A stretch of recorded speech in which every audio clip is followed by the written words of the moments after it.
welcome to USC Update. I'm Emma Bellomy. And I'm Ethan Goodman. Here are tonight's top stories.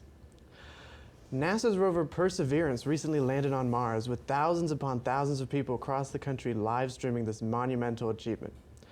Now, call me biased, but I just don't see what's so special about all this. If I wanted to go watch an expensive camera investigate a red, barren wasteland, all I'd have to do is go watch my dad's colonoscopy.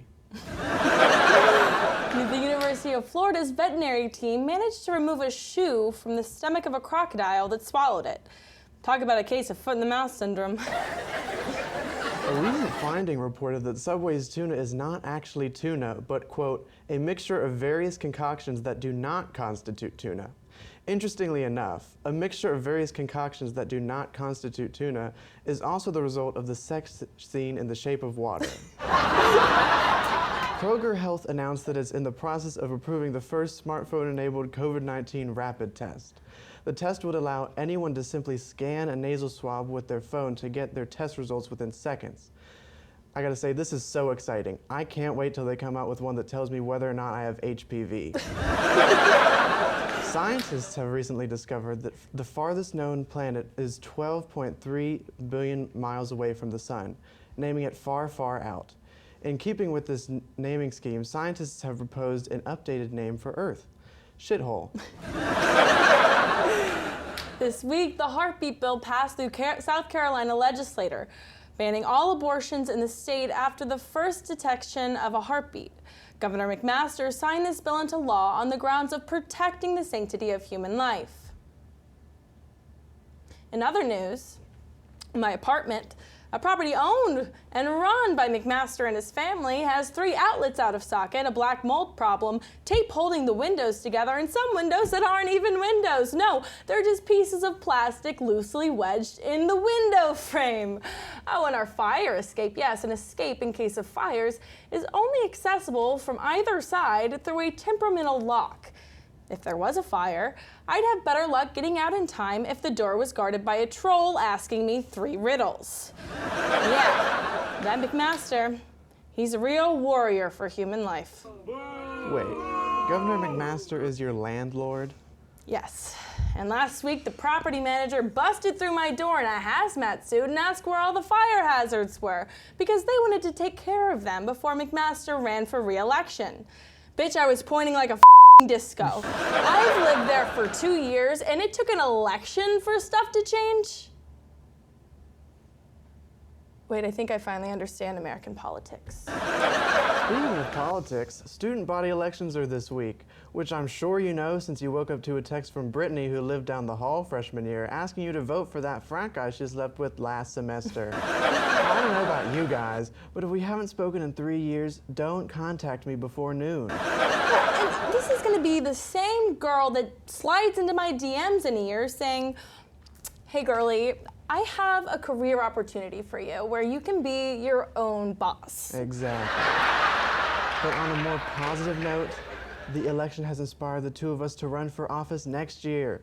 Get ready, Carolina, because the Splooge campaign is coming at you, and it's coming at you fast. Here at the Splooge campaign, we agree with some of our fellow candidates that our buildings shouldn't be named after old racists. Instead, we have some ideas we'd like to pitch. Strom Thurmond will become Hootie in the Blowhard Show-Off Center. Russell House, the International House of Misleading Arrows. And you know, here's a thought. Here's a thought.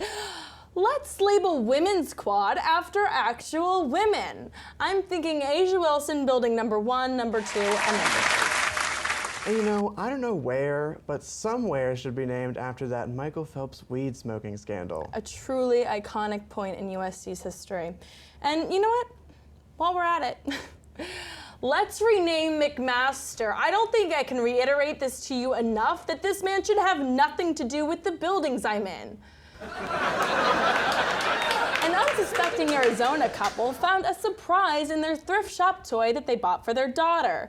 The doll was a small, green, glow-in-the-dark worm stuffed with 5,000 pills of fentanyl. Upon hearing this headline, I immediately responded with, "What is my ex-boyfriend doing in Arizona?" Your ex-boyfriend glowed in the dark? I mean, probably, but I was never brave enough to hold a black light to him. Well, Tiger Woods, who hasn't been newsworthy since his last car accident, was in another car accident. But the damages to his car were much worse this time, considering last time there was just a hole in one. Yeah, he's really par for the course. An Alaskan woman was attacked from below by a bear in her outhouse. When called into questioning, the bear defended himself by saying, "Hey, well, your mother liked it last night." What was attacked? Her bare butt.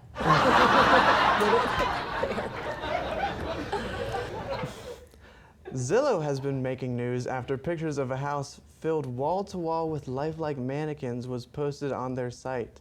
"What?" Zillow commented. "It's not as bad as the Wayfair scandal. These women were never alive to begin with." Look, at least it wasn't anti-Semitic. DJ duo Daft Punk announced their decision to part ways after years of, well, doing nothing anyway.